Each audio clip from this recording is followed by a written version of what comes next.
welcome to tonight's meeting. We're very pleased to have with us Gilbert, who is going to be talking about the, correct me if I'm wrong, Gilbert, is this the third edition of this book?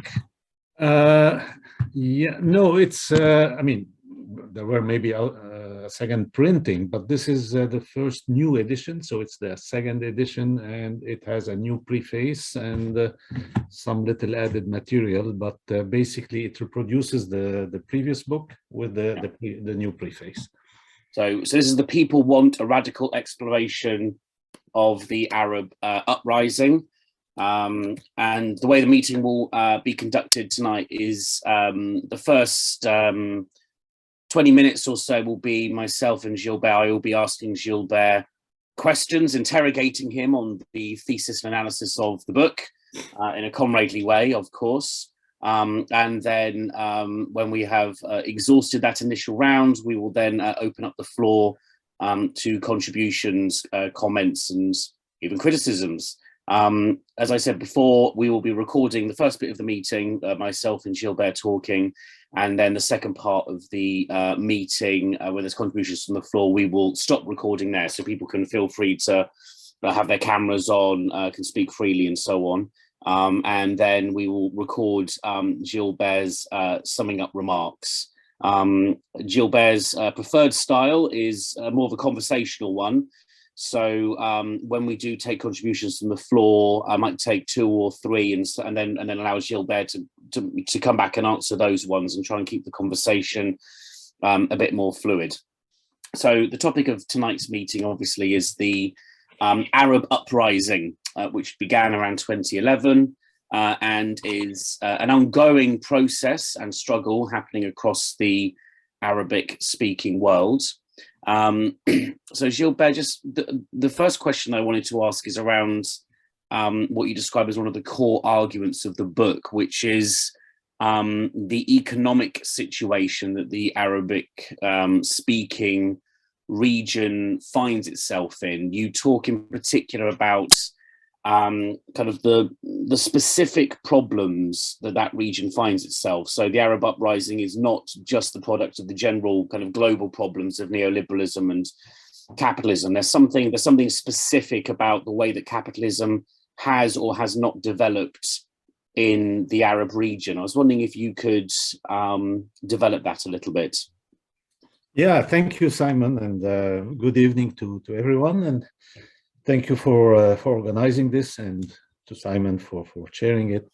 That's a very good question, actually, because that gets to indeed one of the core ideas of this book, and I would say, yeah, I mean, where I think that one of the original contributions of the book, and that is about what I called in the book specific modalities. I had to use a term to try to find a term that would render the meaning, specific modalities of the capitalist mode of production that you have. That is, we know that there are varieties of capitalism. Even if you take advanced capitalism, you have actually theories that are called varieties of capitalism about the various forms that you have between Japan, Western Europe, and the rest. But actually, this is something that you can extend geographically and historically, because capitalism has mutated, has gone into different phases and also different forms, and we have also today different geographical forms. And so the point is that when you have such an explosion that spreads to a whole region, and so quickly in 2011, well, it started from Tunisia, end of 2010, and then the dictator there fled the country early 2011. Then it started in Egypt, and by February, that was the downfall of Egypt's president, Mubarak. And then it spread to the whole region like a wildfire, practically not, I mean, with the exception of very artificial statelets or states like Qatar and the United Arab Emirates, where you have 90% of the population are migrants, yeah, are strange foreigners. So with the exception of these kind of situations, practically all countries saw a sharp rise in social protest, political protest, and in 4 other countries, in addition to Egypt and Tunisia, you had major uprisings. So you had 6 uprisings by that year, 2011, in what was called the Arab Spring. And then actually a few years later, you had a second wave involving 4 countries. So overall, you have had today half the states of the Arabic-speaking region have gone into uprisings, and if you take the populations, it's actually more than half, because some of the largest populations were involved. So what's the secret of that? I mean, is it because of, so what is specific about that? This is the question that you would ask, because one thing is to say, well, there are revolts against neoliberalism here and there and all that, but for instance, you had a couple of them in Latin America, but it didn't inflame the whole continent. So what is it specific? How do you explain that? And then, of course, I mean, for us, it should be easy to understand that it's not a matter of language, and even less so a matter of religion. These kinds of culturalist or, you know, essentialist or orientalist explanations.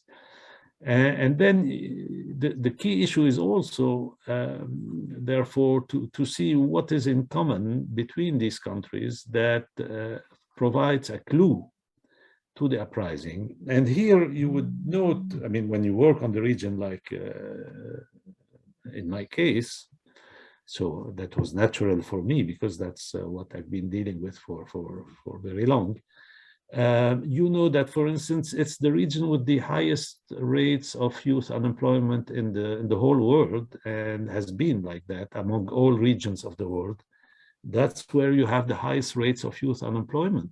And that provides, of course, a very basic clue to such an explosion. And then if you continue the investigation and trying to understand why you have that, you get to the point of understanding that this is a product of a lack of economic growth. So it is what I call fettered development that characterizes the region. And this, in turn, is not a matter of capitalism in general, or even neoliberalism in general. It's very specific, because otherwise you would have had the same results everywhere. But it is specific to this combination of neoliberal reforms, or neoliberal-inspired reforms, and characteristics of the state system, which provides the local capitalism a very peculiar form. Actually, especially readers of Trotsky are used to start, you know, investigation with the peculiarities of historical development, and this famous chapter of Trotsky's History of the Russian Revolution.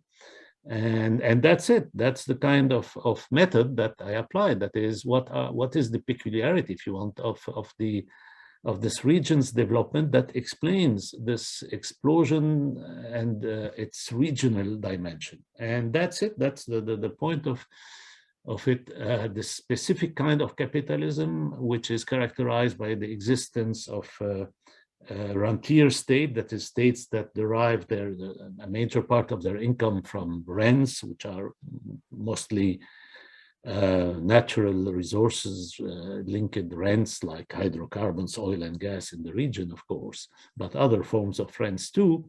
And also what I called, using categories from political science, patrimonial states. That is, you have a core of countries in the region which are still states of the pre-modern kind, that is, states where there is no separation between the institution of the state and the rulers. They own the state. You know, the state is their private ownership. The armed forces are their private guard, or at the very least, the elite forces of the armed forces and the rest. And this creates very specific conditions that explain why, when the push towards giving priority to the private sector was implemented, and you had a significant reduction in the state intervention in the economy and state investment in the economy.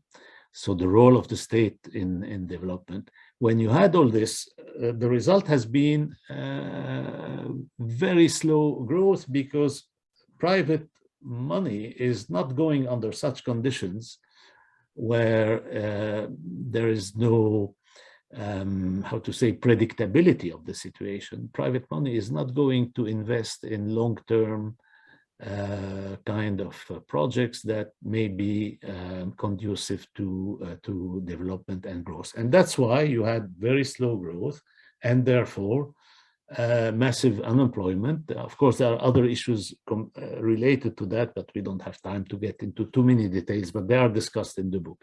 So basically, yes, that's what explains why this specific part of the world entered into uprising mode, into a revolutionary situation since 2011. And this determined also the second issue, another core idea of the book, that is, since when you analyze it as really a structural crisis, you understand, therefore, that it's you are facing a long historical process.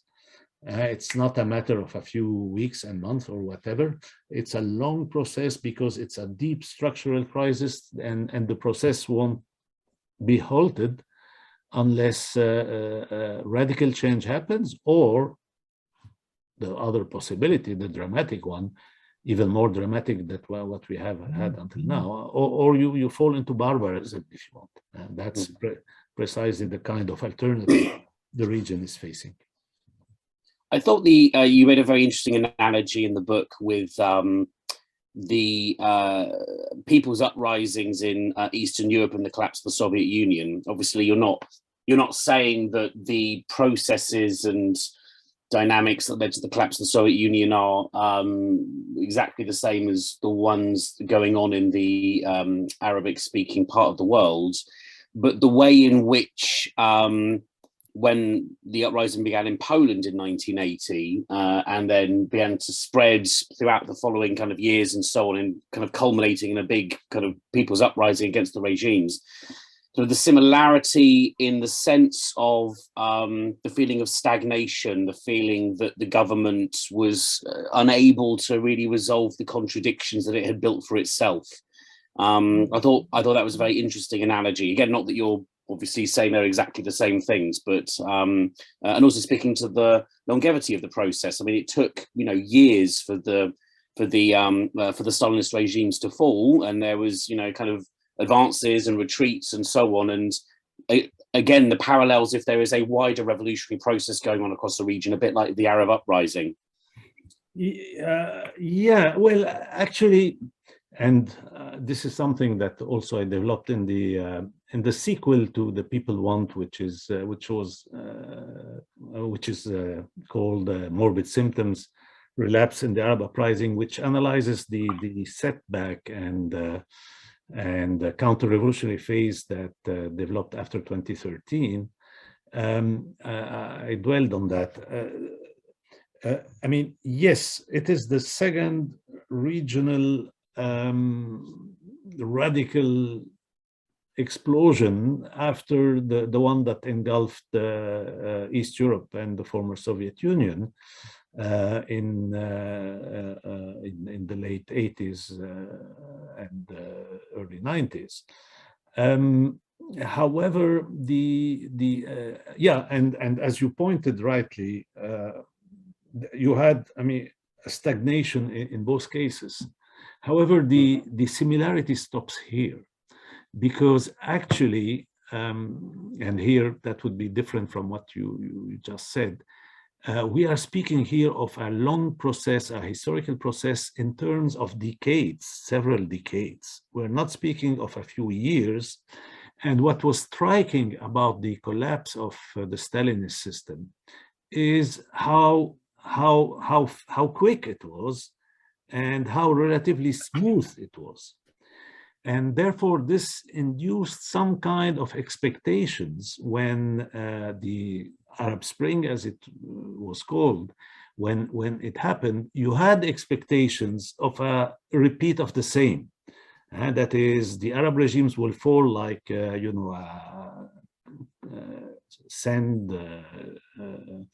castle or something like that. They will collapse.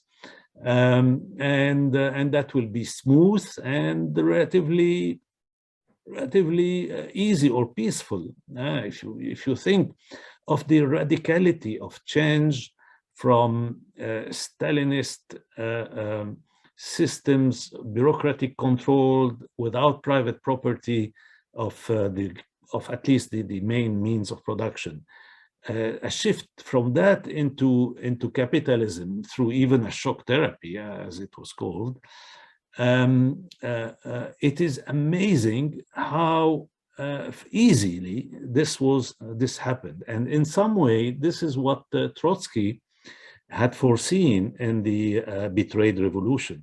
About the fact that the transition back, if you want, from Stalinism to capitalism won't be the revolution in reverse in the same theatrality of the revolution. Actually, it will be a much easier process because the bureaucracy can readapt and recycle itself within capitalism.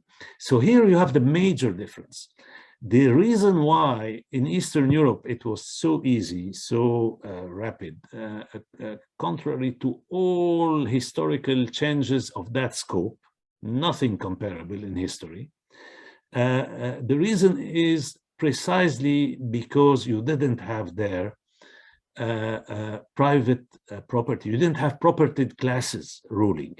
You had a bureaucracy, and the bureaucrats, and here the analysis by Trotsky in Betrayed Revolution is completely vindicated in that regard. The bureaucracy could switch very easily, and that's why we see today people who were part of the bureaucracy. Just look at Russia, including Putin himself, ex-KGB agent, they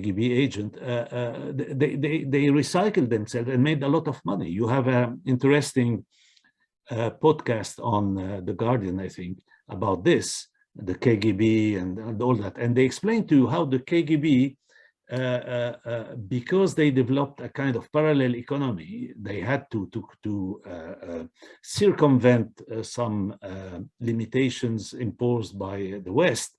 They were specifically prepared to take advantage of the shift into private, into the private economy and make money. And a lot of these guys made a lot of money.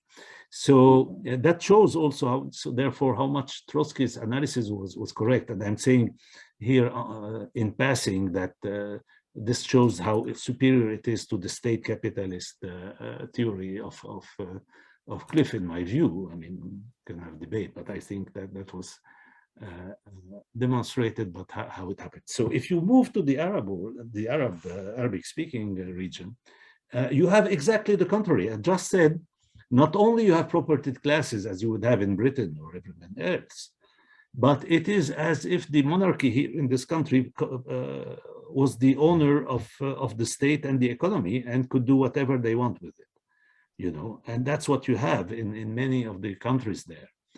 Not only monarchies, but even so-called republics like the Libya under Gaddafi or Syria under the Assad family. They function like monarchies, even if they are called republics. And so these kind of regimes are not going to collapse peacefully. That won't happen.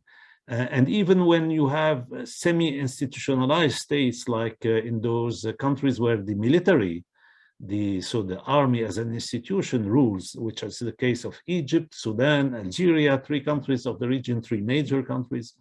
they won't, abandon their privileges like the bureaucrats did in Eastern Europe. No, they won't, because they can't recycle themselves, if you want. And so they will oppose fierce resistance. And in the case of patrimonial states, they would be willing to do what Assad has done, the Assad family have done. They have destroyed their own country. It's like Putin destroying Russia, not Ukraine. What they did to their country is what Putin is doing to Ukraine, but to their country. It makes it even, worse in some way. But that is in order not to relinquish power. These guys are willing to go to do whatever it takes to stick to power, and that's what we have. So that's why you had a lot of euphoric illusions in 2011. And at that time, I used to warn people against euphoric illusions, saying, hey, come on, this won't be easy. It will be long. It will take a long time. It will be bloody. And that's what happened, unfortunately. But that's rooted in the type of states and regimes that you have. And so therefore, and thank you for bringing up the question, which is really important.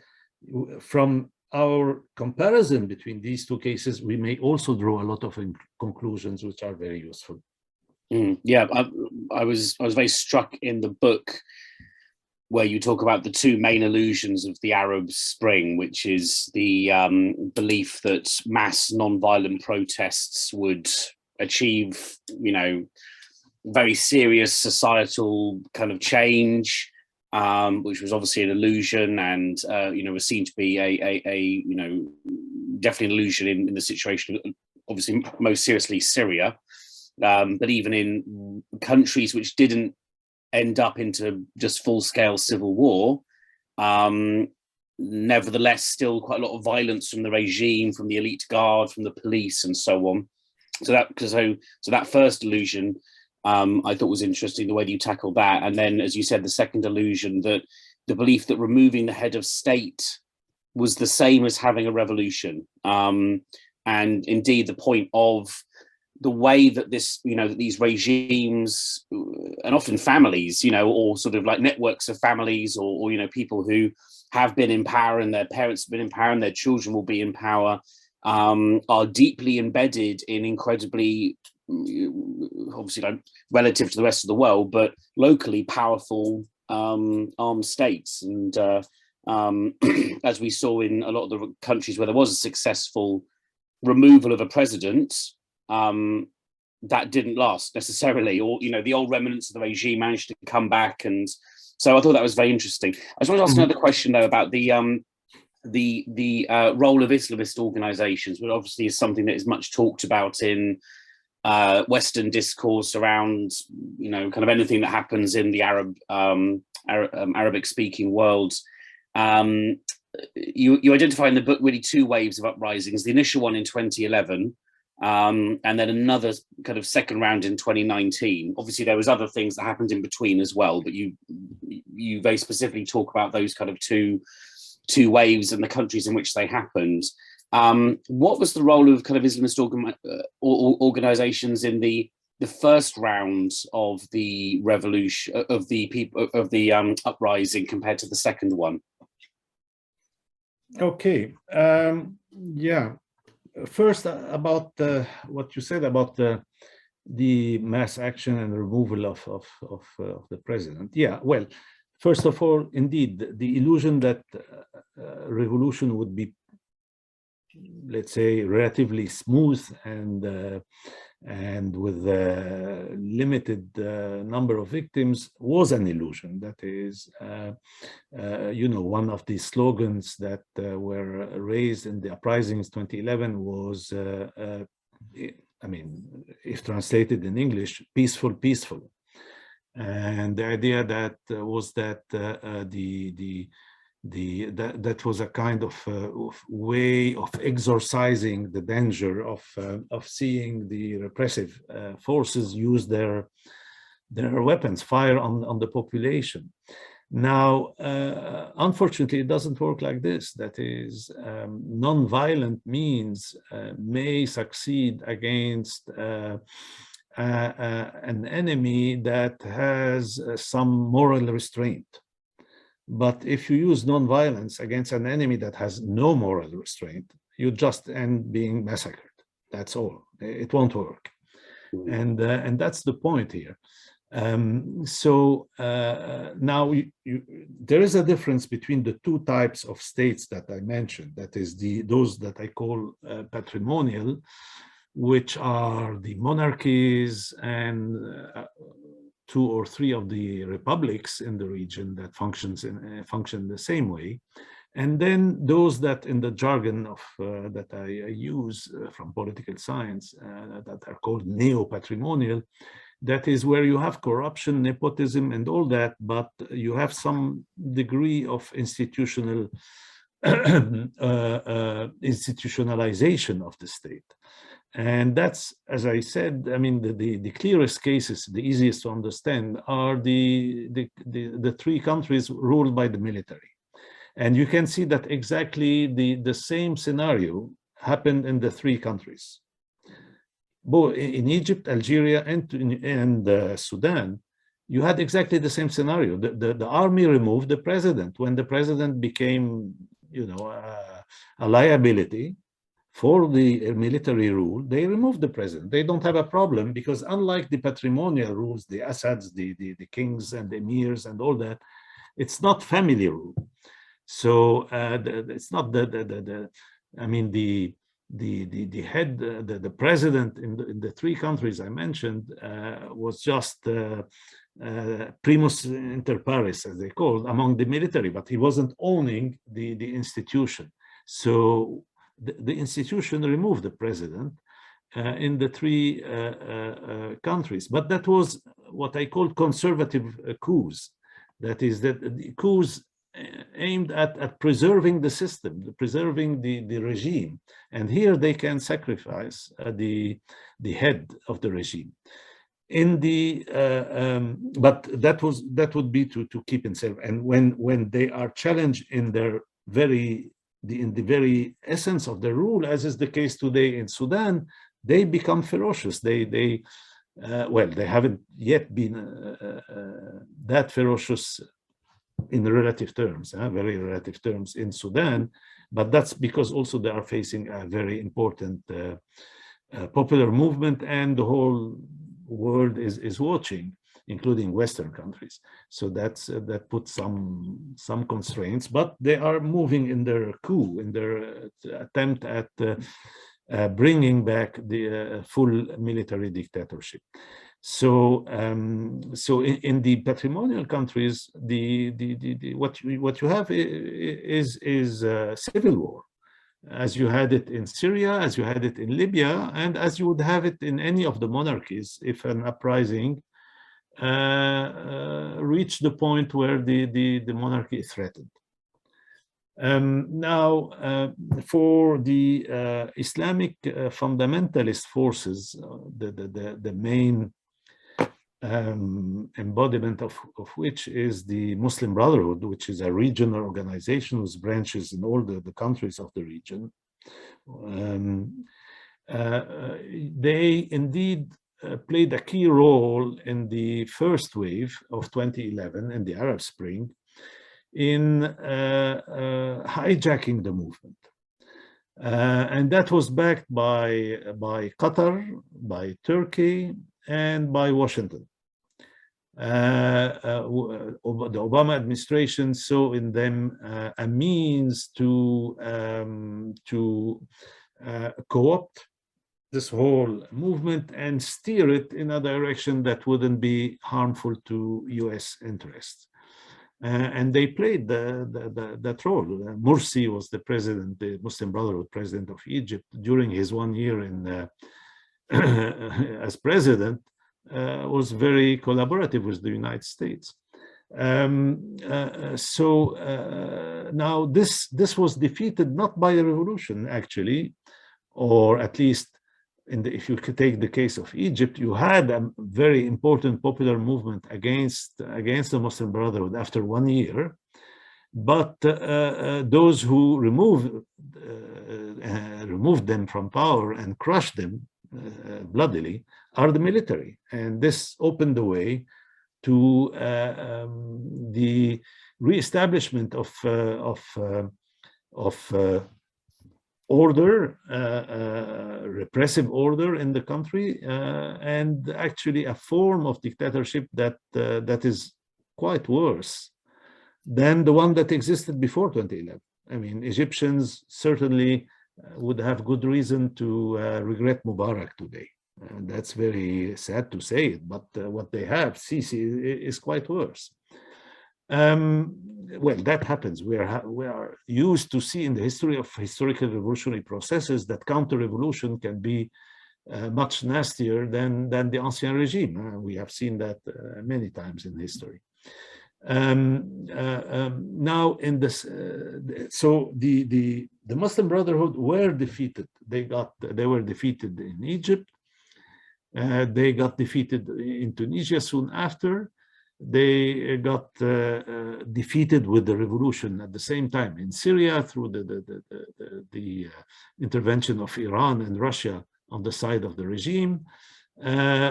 So they lost it in several places, and that weakened them tremendously. In the second wave of 2019, this was not repeated. There were no Islamic fundamentalist forces in a position to try to co-opt or hijack the movement. And this for I would say, very straightforward reason, which is that actually these uprisings were against regimes in which the Islamic fundamentalists were involved. In Sudan, the Muslim Brotherhood and the likes were enmeshed with the military dictatorship, unlike what you had in Egypt. In Algeria, they had been discredited through the civil war anyway, but let's say the moderate wing of the Islamic fundamentalists was collaborating with the regime that the uprising protested against. And in Iraq and Lebanon, you have Shia Islamic fundamentalists, pro-Iran armed militias that are the hardcore of the regimes, the hardcore of the state in these countries. So uprisings there, all these new uprisings 2019 were devoid of Islamic fundamentalist involvement, and that at the same time translated in a more visible and greater role of women in these uprisings. So we have a greater role of women in the second wave, although we also had some role, especially in Tunisia or even in Yemen in 2011. So yes, yeah, you have had these differences between the two waves until now of this what I call the long-term revolutionary process. Thank you, Gilbert. I've got one more question. Then, after you've answered that, we'll take people from the rest of the meeting. It's on the question of the role of imperialism in the region and the intersection or the way that imperialist policies have occasionally overlapped in an opportunistic way with genuine people's uprisings against their regimes. I know in the book you're quite critical about the sort of what you might describe as the vulgar, one-sided campist anti-imperialism, which only sees the world through geopolitics. And as soon as there is a movement somewhere which a Western power opportunistically backs, for its own kind of interest, a number of socialists then declare that movement is, beyond kind of redemption. That's it. It's a proxy for like X, Y, and Z. Would you like to talk about that just a little bit more? Sure. I mean, first of all, I mean, the historical role of Western imperialism, the United States, the UK, France in this part of the world is, of course, a major factor in producing the conditions that exploded in 2011. So there is a major responsibility for Western imperialism in creating all that, at least for most countries in the region. We can't say that Western imperialism created the situation in Libya, because Libya, at least until 2003, was very had very hostile relations with Western imperialist countries. It shifted after 2003, but this wasn't long enough to, let's say, determine a complete change in the situation. And Syria also had connections. I mean, all of them applied neoliberal recipes to certain degrees, but that not all of them had done so under the direct pressure of Western institutions or Western-dominated institutions. So yeah, but now, when you had the uprisings, they started in countries at the very beginning, which were Western-friendly regimes, Tunisia, and then Egypt. And then the situation, and you had a part of the global left reacting differently when it spread to Libya, many having kept in their memory, that Libya is some kind of anti-imperialist country, which, I mean, could have been described as such until 2003, but after 2003, it shifted and became a collaborator of the United States. It welcomed Tony Blair, Condoleezza Rice, everybody in collaborating in the so-called war on terror, involved in rendition issues and with the UK, with the other countries. So first of all, even this perception of Libya as an anti-imperialist state was completely wrong, mistaken. But then from the moment that Western imperialism tried to co-opt, like in other countries, to co-opt the Libyan uprising and intervene to try to co-opt it, you had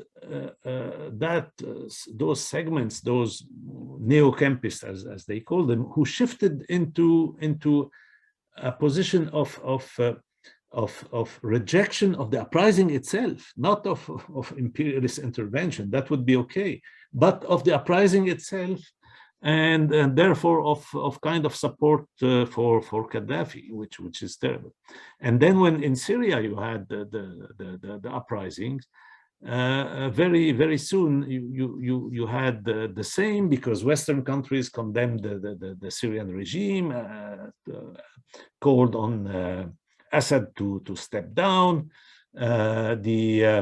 The Gulf countries tried to co-opt the uprising on sectarian basis and therefore send money and things like that, and fostered the development of Islamic fundamentalist groups to shift the nature of this uprising from a democratic, even secular uprising into the involvement of fundamentalist groups into what became a civil war, and the regime played a key role in that shift again, including the Islamic fundamentalist. We can discuss this later if you wish. So when you had this, you had also the same. I mean, this part of I mean, the neo-campists started supporting Assad and denigrating the uprising itself, denigrating the Syrian people, denigrating all that, supporting dictatorship, basically. And that's terrible. So yeah, I mean, this is a question I raised, I developed, I discussed in the book, which is, what is your basic value as a progressive? If your basic value is anti-Western imperialism per se, then you are, I mean, you have no limitations in supporting anything that is construed as hostile to Western imperialism. or let me put it in the reverse, supporting everything that Western imperialism doesn't like or opposes. And you had these neo-campist positions so much around. But that would not be any progressive position. That becomes an anti-Western position. It's not even anti-imperialist, because imperialism is not only Western. Okay, Russia is also an imperialist state, for instance. We can discuss about China, but for Russia, it's very obvious anyway. So the basic value for progressives, for Marxists, or whatever it is, for left-wing peoples, is the right of the people to self-determination, is basic radical democracy. That's our basic value. And if you take it from that angle, then your opposition to imperialism is because imperialism tramples the rights of the peoples, whether it is Western imperialism or whichever other form, or Russian imperialism. And therefore, you are always on the side of the revolution, on the side of the people, on the side of the right of self-determination of the people against the oppressive regimes, whether they are pro-West, anti-West, or whatever. That's a second story. And you don't determine your position in the light of what is NATO doing or whatever. You determine your position, first of all, in the light of what is the right of the people of that country. What are they struggling for? I mean, how do we defend the right to self-determination? And that is a very basic issue. It's at the heart of the whole debates that are going on presently on Ukraine among the let's say, the anti-capitalist left. Brilliant, thank you, Gilbert. That was a great warm-up for the questions and comments that will be. Yeah, thank you for the excellent questions, Simon. Yeah, thank you. Yeah. Okay, so if people could put their hands up, I will take people. If you have put your preferred pronouns in your next to your name button. Yeah, I'm not sure it's worth recording, because I'm just answering this last set of questions. So maybe it doesn't make much sense, because otherwise we could have recorded all the answers to the previous questions. Anyway, you do what you wish with that. Yeah, thank you again for these questions. So first, the question of by Lee about oil. Well, I mean, yes, what you're saying applies to those countries which are very much based on oil, with limited populations, for instance, like the United Arab Emirates or Qatar or the rest. When you shift, for instance, to a country like the Saudi Kingdom, then it becomes different. You start having poverty among the locals. You start having massive youth unemployment among the locals. You won't have that kind of problems in the Emirates or Qatar or even Kuwait, because the overwhelming majority there are migrants. They are there only because they have jobs, and if they don't have jobs, they are kicked out from the country. You can't be there and unemployed. And the locals, they have a lot of privileges. The 10%, you know, of people there, they can even afford, many of them, not to work at all. I mean, they have a lot of, I mean, depending on their connections to the ruling family and the rest. But generally speaking,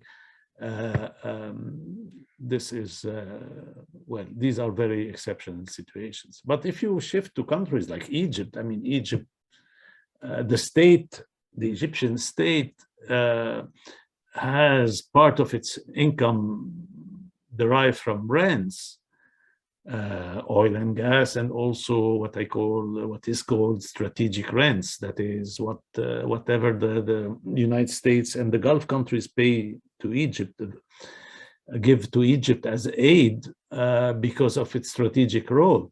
But that doesn't make a country with 100 million people, that doesn't solve the problem. You have a huge poverty, you have a huge unemployment, you have a huge lot of social problems. So the general theory and explanation is about the real countries, if you want, not the couple or 3 or 4 very artificial countries that are purely oil dependent. Actually, even Libya, if you take Libya, you had limited population, in relative terms, 6 million, and a big oil and gas income, but this did not prevent the existence of massive inequalities, not only horizontal inequalities, but also between regions, the East being underprivileged, Eastern Libya compared to Western Libya and the rest, and lots of contradictions. I mean, actually, those who did the uprising, you could see them, they were not rich people, they were poor people, as in any uprising. Those who took arms and all that to fight Gaddafi were not rich people. So yeah, it depends on the size of the population of the country compared to its income and all that. So you have a number of factors that intervene here. So oil is not oil explains, if you want, the existence of I mean, this rentier dimension of the state and how it can combine with nepotism, crony capitalism, and the rest, but it's not the single determinant factor in most of the countries of the region. As for Steve's question, no, I mean, there's a huge difference between bureaucrats. I mean, it's absolutely the opposite extremes between bureaucrats in a bureaucratic system, Stalinist system, and patrimonial family rule. Bureaucrats, you know, I mean, if you take the Soviet Union, the social inequalities in Soviet Union, we have the figure, you can go on the world inequality data site, the Piketty site and all that, you will see figures even about the Soviet Union, and you see that Tsarist Russia had a huge inequality, and then you had the Soviet Union phase when the inequality existed, but that was very reduced compared even to, I mean, most capitalist countries of today, much, I mean, very, very reduced. You had inequalities, but not that much between the 50% bottom and the top 10%. And then back to today's Russia, which is like Tsarist Russia from that angle in terms of inequality. So the bureaucrats, they have privileges and all that, but nothing comparable, you know, to what high capitalists have. And so therefore, if they are in a good position to recycle themselves into capitalism, they would gain a lot. And you would get, I mean, part of these oligarchs, so-called oligarchs that you have, are a product of that system. And these guys became hugely rich, you know, and for the whole system, even those who are in managerial positions, not necessarily themselves capitalist, they have huge privileges incomparable to what you had at the time of the Soviet Union. They become very quickly capitalists because they earn a lot of money. They enrich themselves. They put it in, you know, in London, the laundering, the money laundering capital of the world, and other places. So that's why you understand why these people won't, you know, risk their life defending the regime when they see a big wave coming in favor to overthrow the regime. They actually, a lot of them would join that and take try to take most benefit from the capitalist transformation. Now, if you look at patrimonial rules, I mean, the Assads, the Mohammed bin Salman and company, the Saudi ruling family, the emir here and there. These guys are like the oligarchs. They have billions and billions, and they own the whole state. And if there is going to be a revolution in their country, the first thing that it would be expropriating them. So they can't recycle. They stand to lose everything that, I mean, all these richness and privileges that they have, which are incomparable to of course, to what the bureaucracy had in countries, in Stalinist countries. So that's why it can't recycle itself. I hope it's clear. And finally, Simon's question, which is very appropriate to end this session. Is this Arab Spring over? Let me say yes and no. Yes, if we mean by Arab Spring, this kind of movement that you had in 2011, which was called the Arab Spring, it's obviously over because it started in December 2010, January 2011, and basically by 2012 it was ending. So the Arab Spring, this at the time I didn't like the term. I wouldn't use it because it was loaded with illusions about that we discussed about you know, these euphoric illusions about the possibility of repeating you know, the sequence of change that you had in Eastern Europe, for instance. Now, when it has become as it is today, a designation of a certain period of time, then I don't have a problem with it. Yes, you had what may be called the Arab Spring in 2011, and yes, it was followed by other seasons. And then you look at it not at a single moment in history where everything will be changed and solved, but as just the beginning of a long-term process, which you may compare to a succession of seasons. So you have revolution, counter-revolution, upsurge, backlash, and the rest, like you have spring, summer, autumn, and winter. In that sense, yes, that period, of course, ended in 2013. That's what I described in my in the sequel to The People Want, which is just about that period of time, the post-2013 setback.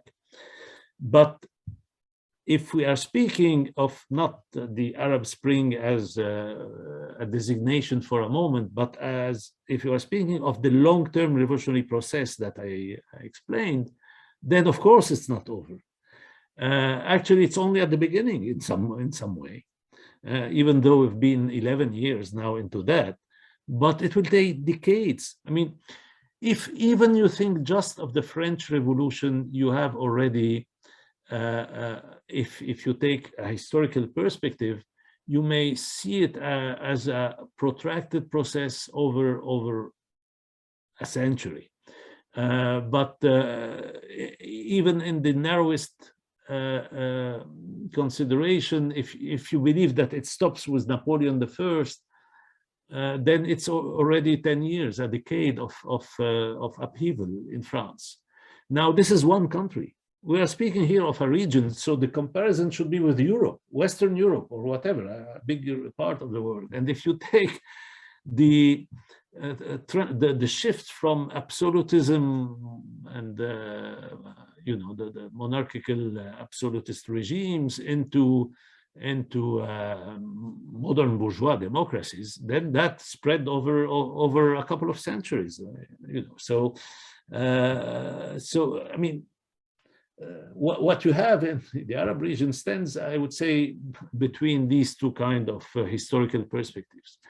It's a matter, I would say, at the very least, of several decades. There is no certainty for a positive outcome.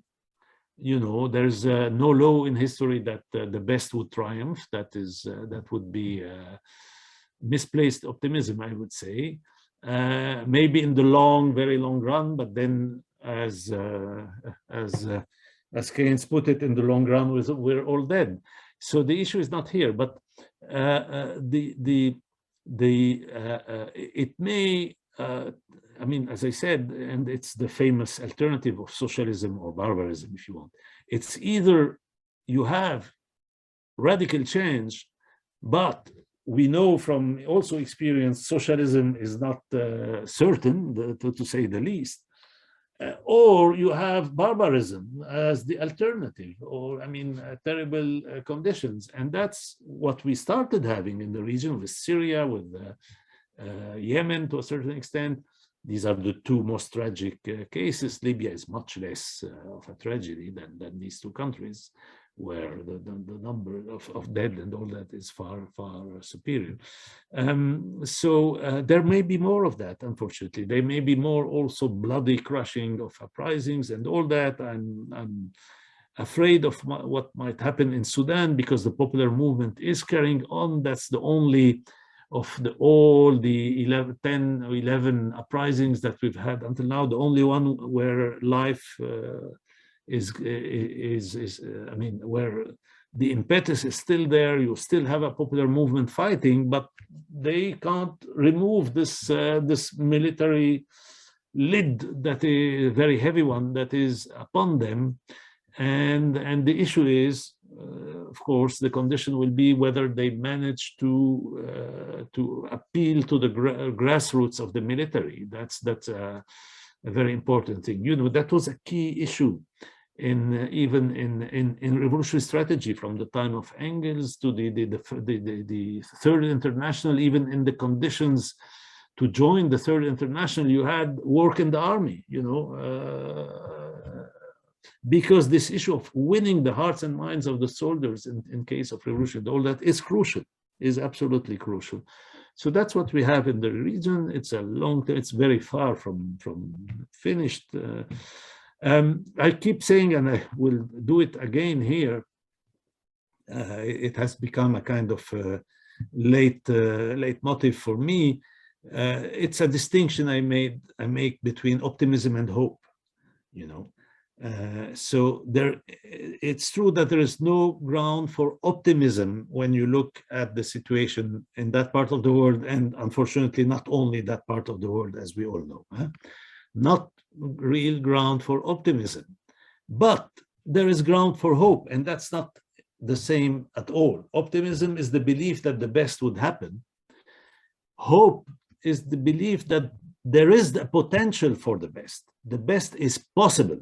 It's not certain, but it is possible.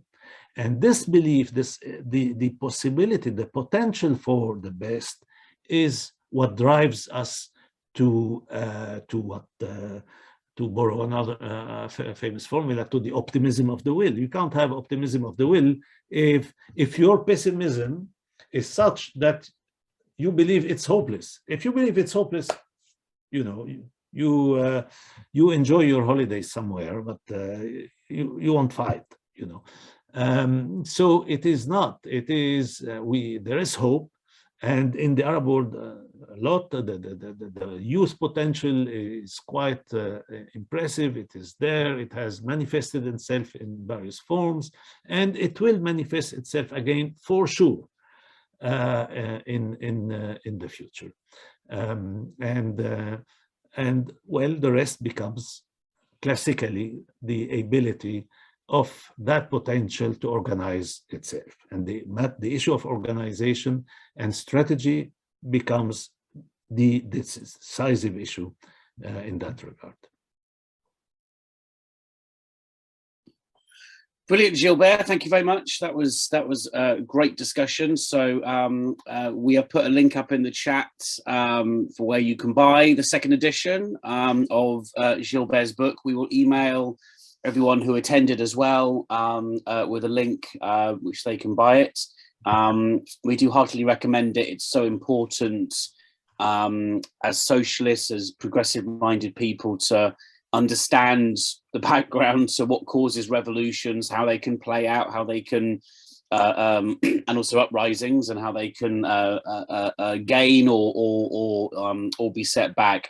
And Gilbert's analysis is really cutting edge on all of that. So I want to say thank you everyone for coming to today's meeting. Round of applause to Gilbert. Very good. Thank you very much. Oh, Bravo. and thank you, Simon. Thank you all. Thank you very much. And thank you for coming. Take care, everyone. Have a great evening.